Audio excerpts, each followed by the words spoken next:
அத்தியாயம் 1. பாபா தனது கைகளால் கோதுமை அரைத்த நிகழ்வும் அதன் கருத்தும்.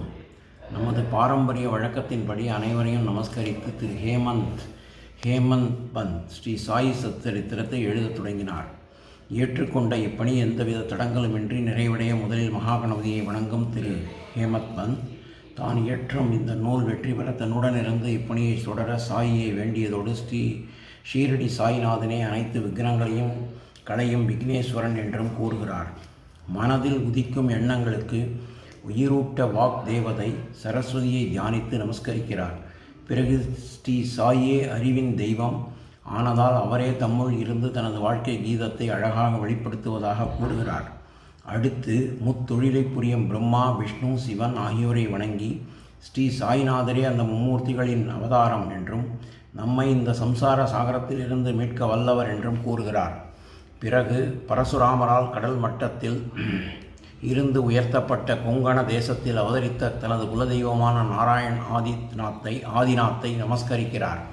அதன் பிறகு தனது கோத்திரத்தில் அவதரித்த பரத்வாஜர் மகரிஷி மற்றும் யாக்ஞவல்கியர், பிருகு, பராசரர், நாரதர் போன்ற பல ரிஷிகளை வணங்கி அத்துடன் இக்கால மகான்களாக நிமிருத்தி, ஞானதேவர், சோபான், முக்தாபாய், ஜனார்தனர், நாமதேவர், துக்காராம், கனகர், நரஹரி ஆகியோரையும் நமஸ்கரிக்கிறார். அடுத்து தனது தாத்தா சதாசிவர், தகப்பனார் ரகுநாதர், தனது சிறு வயதில் மறைந்த தனது அன்னை, தன்னை வளர்த்த அத்தை, தனது மூத்த சகோதரன் ஆகியோரை வணங்குகிறார். பிறகு இந்நூலை பாராயணம் செய்யும் வாசகர்களுக்கு தனது வணக்கங்களை செலுத்துகிறார். இறுதியாக பிரம்மமே மெய்ப்பொருள் என்று தமக்கு உணர்த்திய ஸ்ரீ தத்தாத்ரேயரின் அவதாரமாகிய ஸ்ரீ சாய் பாபாவை நமஸ்கரித்து அனைத்து ஜீவராசிகளையும் நமஸ்கரித்து இந்நூலின் ஆசிரியர் பின்வருமாறு கூறுகிறார். 1910 ஒரு நாள் காலை சாய்பாபாவை தரிசிப்பதற்கு மசூதி சென்றேன். அங்கு கண்ட நிகழ்வு எனக்கு ஆச்சரியம் அளித்தது. முகம், கை, கால் சுத்தம் செய்த பின்னர் ஸ்ரீ சாய்பாபா ஒரு சாக்கை தரையில் விரித்து அதில் திருகையினை வைத்தார். தனது கப்னியை கைவரை மடக்கி கொண்டு முரத்தில் இருந்து சிறிது கோதுமையை திருகையில் வைத்து தானே திருகையை கழற்றி கோதுமையை அரைத்தார். பிட்சை எடுத்து உணவருந்தி எந்தவித பந்தபாசத்திற்கும் அகப்படாத பகவான் கோதுமை அரைக்க வேண்டிய அவசியம் என்ன என்று என்னுள் நினைக்கலானேன். அங்கிருந்த சிலரும் அவ்விதமே நினைத்திருந்தாலும் ஒருவருக்கும் பாபா எதற்கு செய்கிறார் என்று கேட்கும் துணிவு இல்லை. இச்செய்தி கிராமம் முழுவதும் பரவி கிராம மக்கள் பெரும் திரளாக அங்கே திரண்டனர். கூட்டத்தில் இருந்த 4 பெண்கள் வேகமாக பாபாவின் அருகில் வந்து அவரை ஒதுக்கிவிட்டு திருகையினை பற்றி பாபாவின் புகழ் பாடியவாறு மாவரைக்கத் தொடங்கினார். முதலில் கோபம் கொண்ட பாபா பிறகு அவர்களின் பக்தியைக் கண்டு புன்னகைத்தார்.